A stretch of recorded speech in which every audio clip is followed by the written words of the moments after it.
Alexander Usyk has put on a superb performance, a fantastic boxing display, and look at this finish.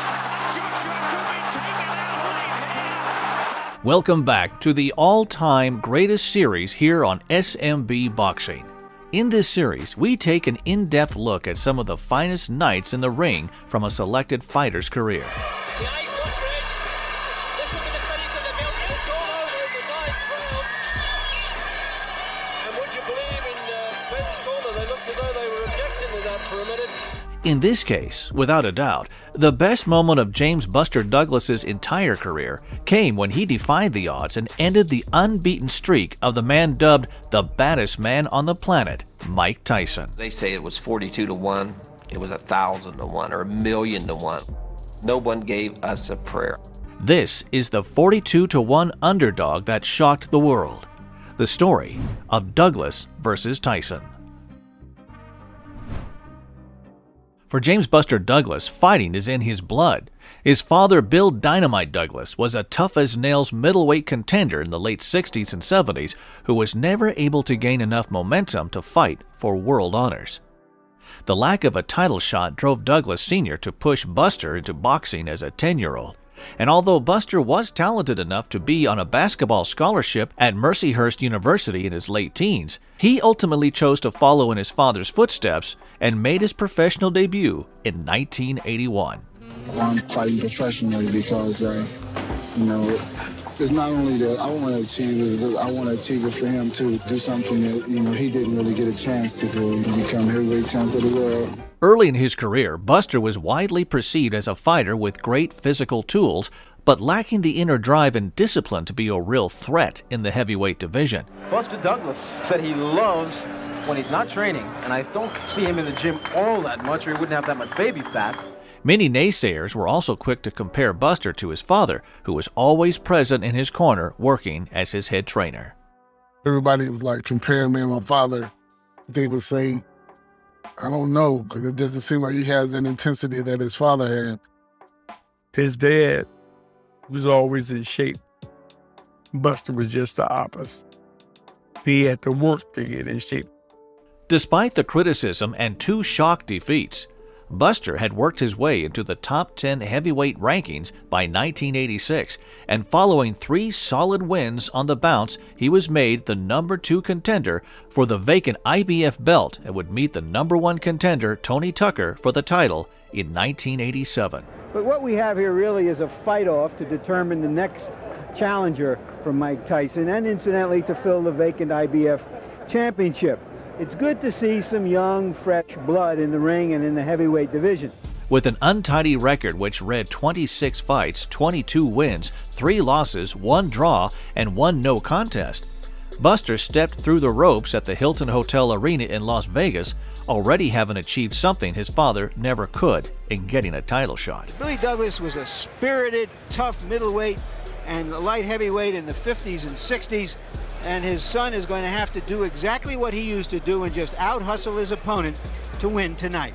On the other hand, Tucker, the man in the way of Buster actually becoming a heavyweight champion, was the 4-to-1 favorite and held a perfect 33-0 record. Any questions for Mr. Douglas or his chief second? Any question, Mr. Tucker or his chief second? Buster started well, winning many of the jab exchanges and occasionally stinging Tucker with hard right hands, one of which sent Tucker off balance near the end of the second round and could have been ruled a knockdown. Now we talked about what a good amateur Tucker is, and Tucker slips down. Now this is a man that has hurt his knee in a fight and was down for 15 months as a result of that. Having clearly gained confidence from the uncalled knockdown, Buster won the 3rd round by consistently backing up Tucker with meaningful attacks before Tucker gained a foothold in the contest as he landed several thudding shots to the head and body in the 4th round. Near the end of an evenly fought 5th round, Buster rocked Tucker with a right-left combination, but was unable to follow up with anything significant enough to put him down. But he needs to throw more than one, though. And there was a good combination with a left hand rock Tucker. He's hurt there. And now Douglas presses him. Is he pressing him enough? was definitely rocked by that punch.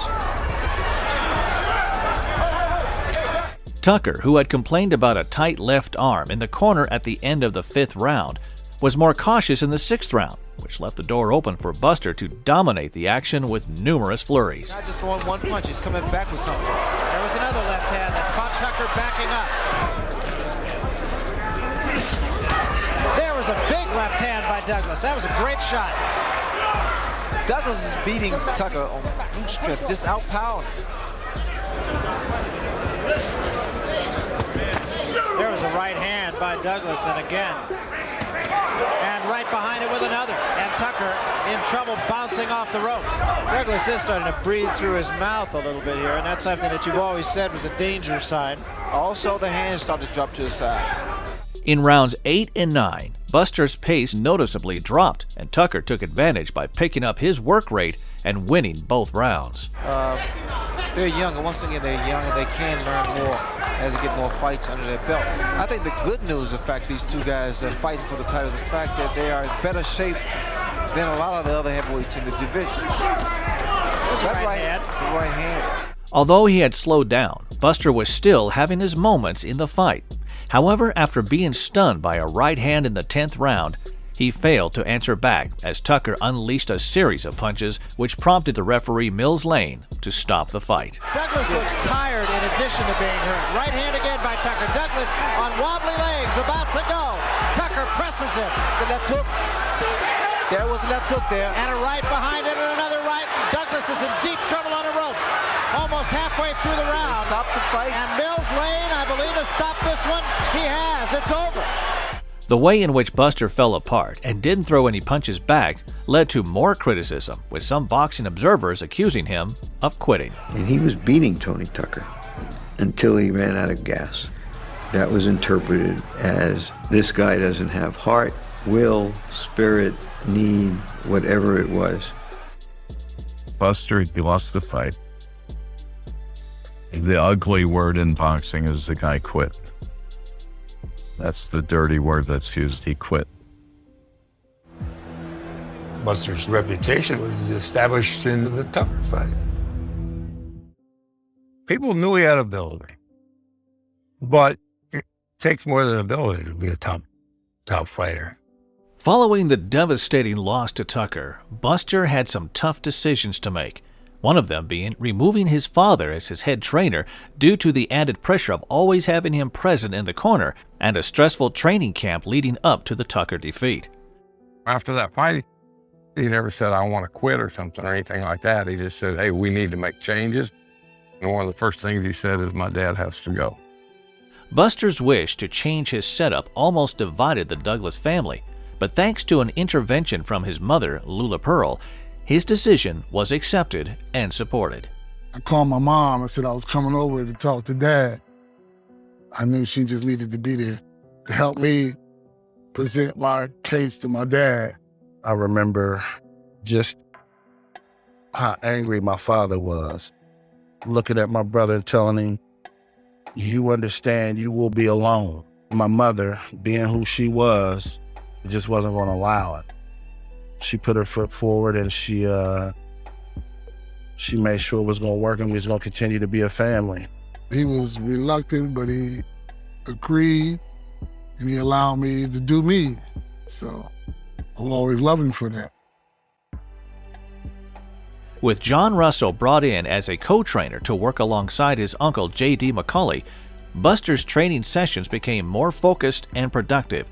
6 months after losing to Tucker, Buster stepped back into the ring and went on an impressive 6-fight winning streak, which included wins against former champion Trevor Burbeck and top 10 contenders Mike Williams and Oliver McCall.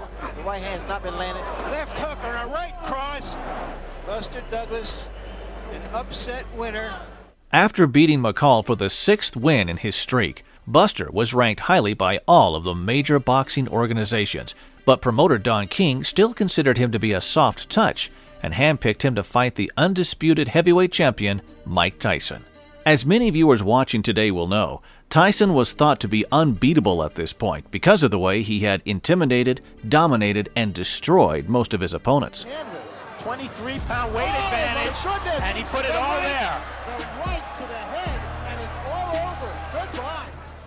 Tyson won his first 27 fights, with 25 of them by way of knockout, before becoming the youngest ever heavyweight champion in boxing history in 1986, when he won the WBC title with a single left hook that sent future Buster opponent and the title holder at the time, Trevor Burbeck, down 3 times. That was a right to the body and an uppercut to the head, and Burbeck is down.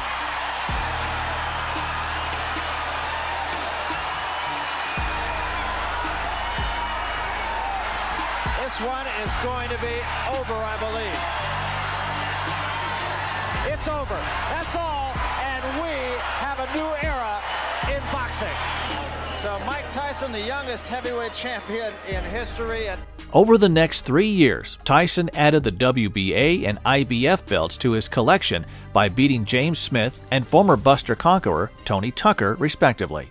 In total, Tyson successfully defended his titles 9 times, including a 91-second demolition of the lineal title holder Michael Spinks, which settled who the real undisputed champion was.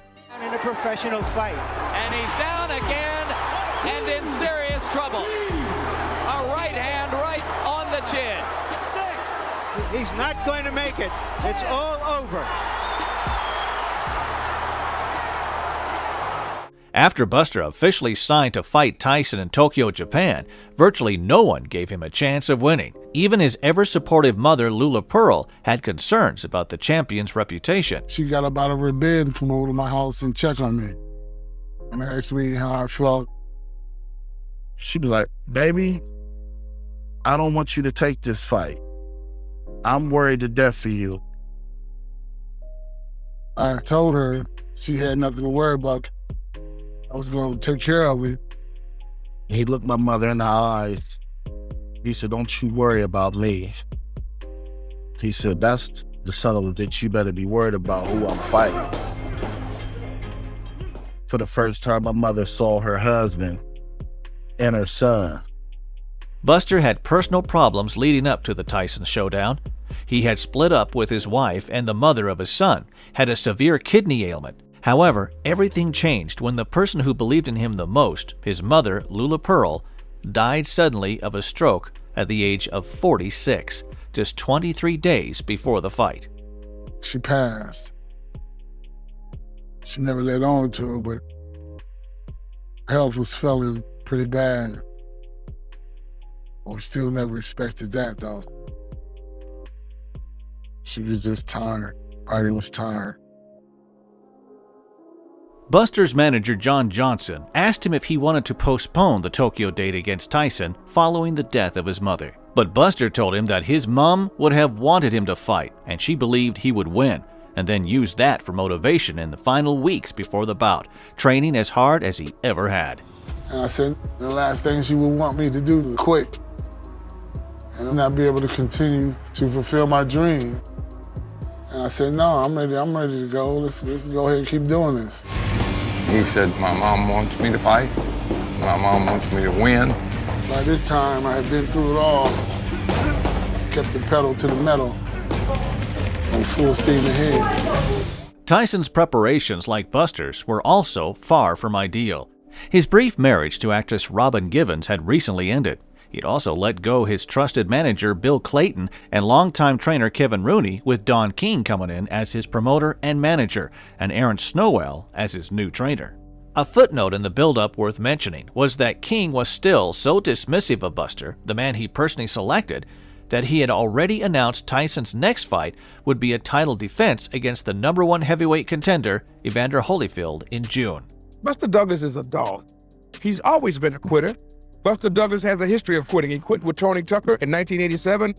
Really, that was why I chose him. Tyson had signed to fight Holyfield and was going to fight him in June.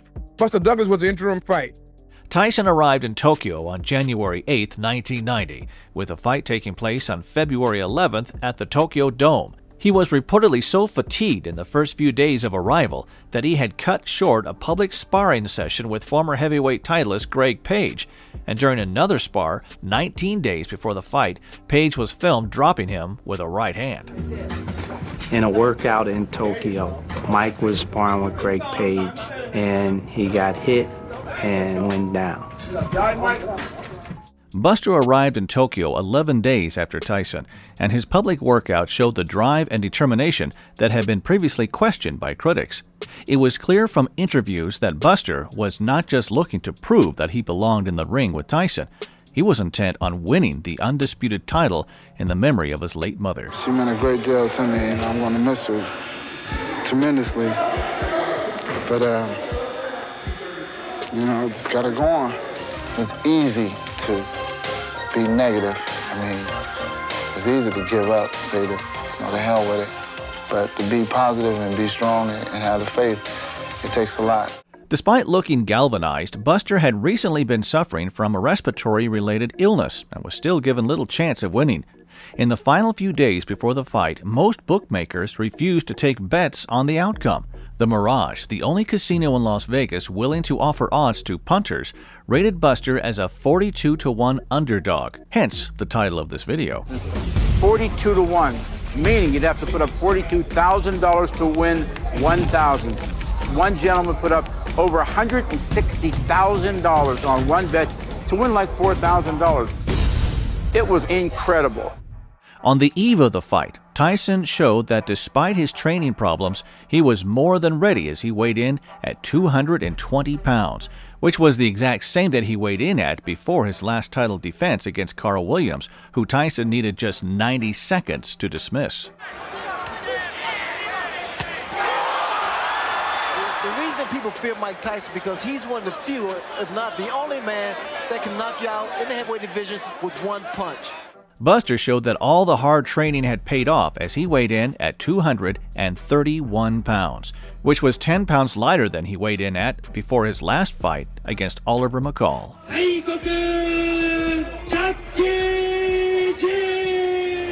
And we are live inside Korakuen Stadium in Tokyo, Japan, as HBO Sports presents World Championship Boxing. Taking place early in the morning in Japan to accommodate viewers in the U.S., Buster made his way to the ring inside the subdued atmosphere of the Tokyo Dome first. HBO commentator Larry Merchant was quick to point out that Buster looked more pumped than usual. This is more animated than we usually see Buster Douglas, so he is obviously excited. But despite all of the woes that you outlined, Jim, he now has to go out and fight the most fearsome fighter on the planet. Tyson came to the ring second in his usual no-nonsense style. There was no doubt that the champion was ready to fight. And here is the familiar Mike Tyson rushing toward the ring, wanting to get it on and get it over with. The tale of the tape, as had usually been the case for Tyson against his opponents, gave all the physical advantages to Buster, with the height and reach being the two facts that stood out the most. Tyson was 6 years younger and had a perfect 37-0 record, while Buster held a 28-4 record with one draw and one no contest. As he stated in HBO's Legendary Nights, Buster, unlike some of Tyson's previous opponents, had no fear and did not pay any attention to the champion's attempts to gain eye contact during the preliminaries and the final stare-down. I noticed he was looking at me trying to get the eye contact, do his usual stare down and stuff, but I was like paying him no attention, trying to show no fear. Gentlemen, remember the dressing room instructions. Shake hands and good luck both. Everybody out. From the beginning of the fight, the key weapons for Buster soon emerged as he used his reach advantage along with quick movement and a powerful jab to disrupt Tyson's rhythm and stop him from getting on the inside. To emphasize Buster's brilliant left jab in this fight, we're going to display a jab count in the top right corner. So left jab is the key weapon for Buster Douglas. Another tactic for Buster, which was just as important, was that if Tyson did manage to get on the inside, he would tie him up to stop him from unleashing his trademark short hooks and uppercuts to the head and body. The left jab, he landed twice. Watch the right hand of Buster Douglas.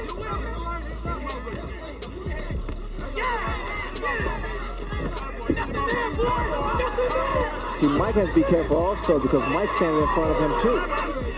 After he had a great opening round, Buster was told in the corner by trainer John Russell to keep using his jab and to look for a short right hand with 2 or 3 follow-up punches. Use the fucking jab, baby. You gotta use the jab, the short right hand. Short your right hand up, okay? And then look for 2 or 3 shots. Go down in there, right? Go down in there. Bring it back. 2 or 3 punches, baby. Right here. Buster followed Russell's instructions almost to perfection as his jabs continued to land on Tyson, and several fierce short right hands and flurries saw him take the next 3 rounds. Tyson, by punch stack computations, 22 punches to 8. Very hard right hand by Douglas inside that Tyson walked right into. Another right hand lead lands for Douglas.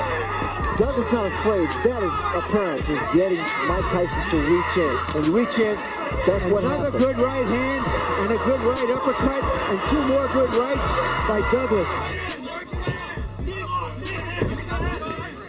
You hear his corner, Tyson's corner saying, be smart, work your way in. Another good right, but Tyson comes right through it.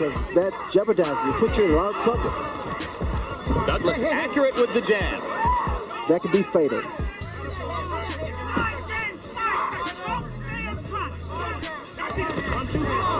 Tyson's trying to leap in behind the left hook. He landed that one under Douglas's chin, near the middle of the chest. Douglas with another right hand to the top of Tyson's head. Good solid left jab by Douglas. Tyson grazed him with the right.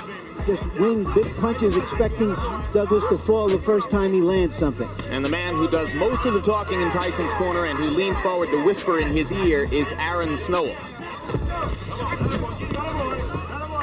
He was extremely close to his mother. Right hand by Douglas right on Tyson's chin. There's very little head movement here today. As you did. Yes. Good left hook by Douglas again with a left and a right. And now Tyson lands a right hand and backs Buster up, but here he comes. Mike is punching. Mike is dropping his hands. In the 5th round, Buster produced his best session of the fight as he dominated the proceedings. One heavy right hand in the final minute of the round appeared to hurt Tyson, and shortly after, the champion's left eye was noticeably swollen. Now Tyson lands a jab. Tyson turned things around against Frank Bruno. Right hand by Douglas lands again. He throws his combination, then he ties him up. Another right hand, and now Tyson seems to be wobbled. Mike is not throwing back. Buster Douglas is completely dominating this round with jabs and right crosses. Here's Ray that James Douglas is fighting a master fight in the geometry of the fight. Every time that Tyson appears ready to throw, he either ties him up like he just does, or he just backs off a little bit and ruins his timing. A lot of swelling above Mike Tyson's left eye, and it is partially closed. And that is from the right hand leads that Buster Douglas has landed almost at will. Very strong. Once you come out, Anthony drops to right hand. Now Mike doesn't get hit by lead right hand. That's another round for Buster Douglas. And he even dominated the exchange after the bell. At the end of the round, Tyson's corner were infamously shown to be unprepared for a hard battle. Someone in the corner had neglected to bring an end swell, an ice-cold steel press used to reduce swelling around the eyes of a battered fighter.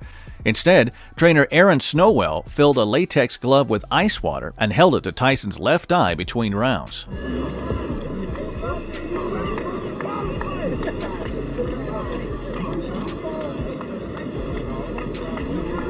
In the 6th round, Tyson clearly knew that he was in trouble and kept his gloves up while aggressively coming forward. The tactic appeared to unsettle Buster, who was less active, and ultimately the round could have been scored either way. A little more peekaboo defense from Tyson now, as he is clearly aware of the closing left eye. And that becomes a fact, especially for the very first time. It's been so easy for him, has forgotten that advice and has kept his hands down. Now you see he's so worried that he's gone back to what was called the peekaboo style of defense. He's got his gloves back up again. No head movement. Tyson winging inside with a left and a right. Douglas not quite as quick and active in this round as he has been in previous rounds, but there's very little drop-off. And the champion looks frustrated. Missed with the leaping left. A confident Douglas goes back to his corner, well ahead on points, you have to assume. I gave that round to Tyson, the first one I have. After stepping off the gas in the 6th round, Buster was able to resume his smart game plan in the 7th round. Although he was frustrated and getting consistently beaten to the punch, Tyson, to his credit, never stopped trying to hurt Buster with his vaunted power. It's made an enormous difference in the talent of Buster Douglas by shedding off those pounds.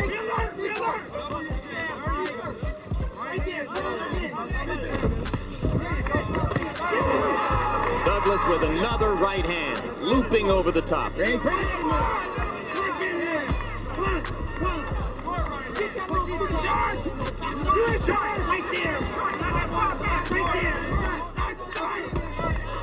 Another right hand lead for Douglas, partially connected.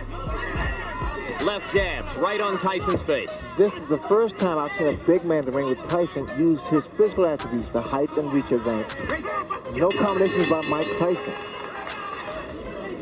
Gotta throw combinations, right?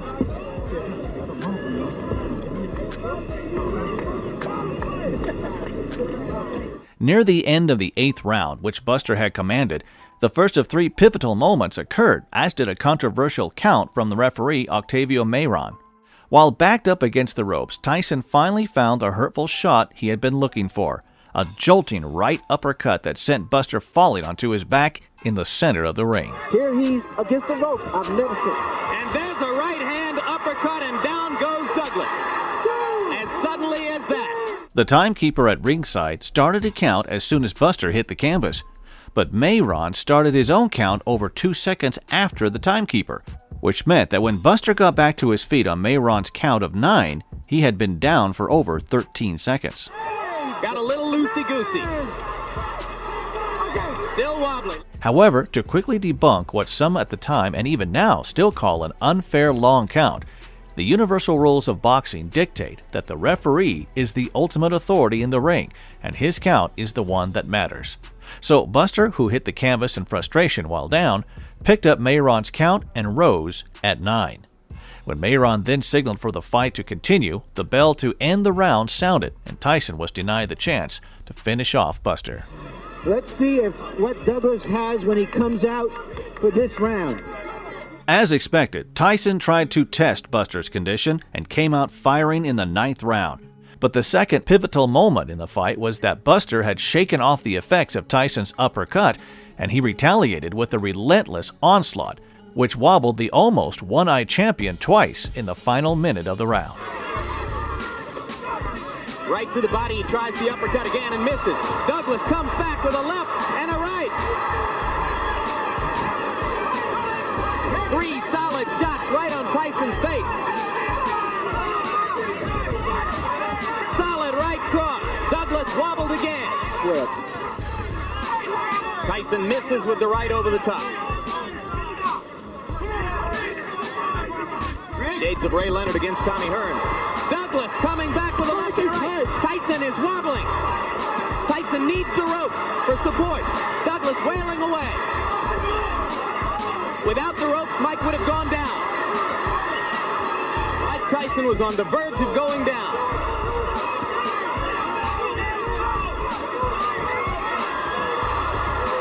And again, the champion wobbles back to the ropes.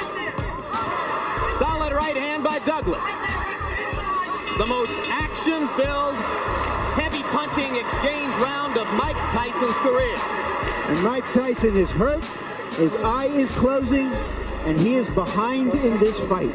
In the first minute of the 10th round, the most pivotal and astonishing moment of the fight saw Buster twist Tyson's head with a hellacious right uppercut and follow up with a fast right-left combination, which put Tyson on his back. That will finish things in. Oh, the uppercut. What an uppercut by Douglas, and down goes Tyson.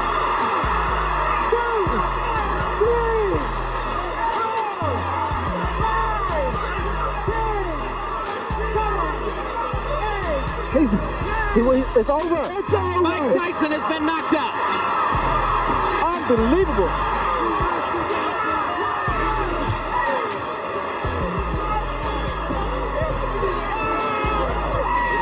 This makes Cinderella look like a sad story, what Buster Douglas has done here tonight. Let's go ahead and call it the biggest upset in the history of heavyweight championship fights. Say it now, gentlemen.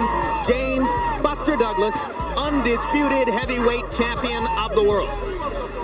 The image of a dazed Tyson, who was deemed invincible at the time, scrambling to put his mouthpiece back in as he's being counted out, is one of the most iconic moments in boxing history. And the upset itself is still viewed as the greatest in not just boxing, but in all of professional sports history. The winner by way of knockout, the new heavyweight champion of the world, James Buster Douglas.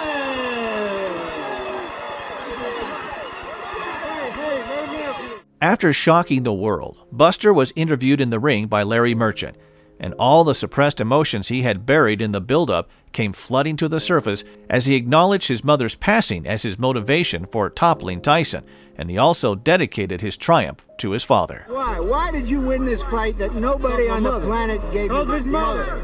In what way? God bless her heart. Let him go, Larry. After he got knocked down, I said you can't let him beat.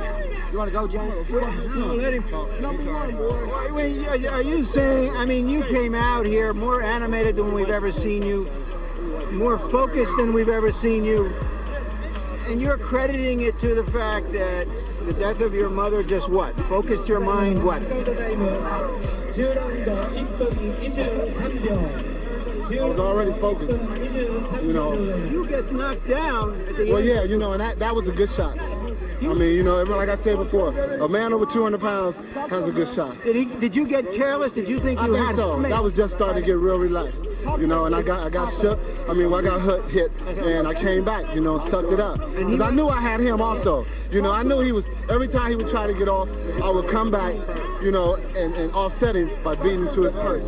You know, because Mike, well, early in the fight, you know, Mike would come out, you know, and throw his big shots. You know, so what I would do is just, you know, go with him and come back with my own. You know, and another thing, I was very relaxed. I wasn't afraid of the man. I feared no man, because I believe in God. That's the only man I fear. I was aware of everything. You know, I was totally aware of everything. And Dad, this one is for you. I love you. Like my dad said, you know, you hit him with shots, let him take it. Like, oh, okay, you want to take a shot? Yeah, be a tough guy. Just keep chopping on him. Just keep chopping on him. And eventually he's going to go. And that's what happened. As you seen over there, he was flat on his ass. I think that tells the whole story, Jim. Thanks for watching. Head over to our second channel, SMB Extra, to view an extended look at the jabs Buster landed en route to his stunning victory. Despite scoring a knockdown, Long was soon running on fumes and spent almost all of the next 3 rounds taking punishment against the ropes before Ahio forced the exhausted giant into the center of the ring and took him out with a cuffing left hook. 10 seconds to go in the round. Here we go.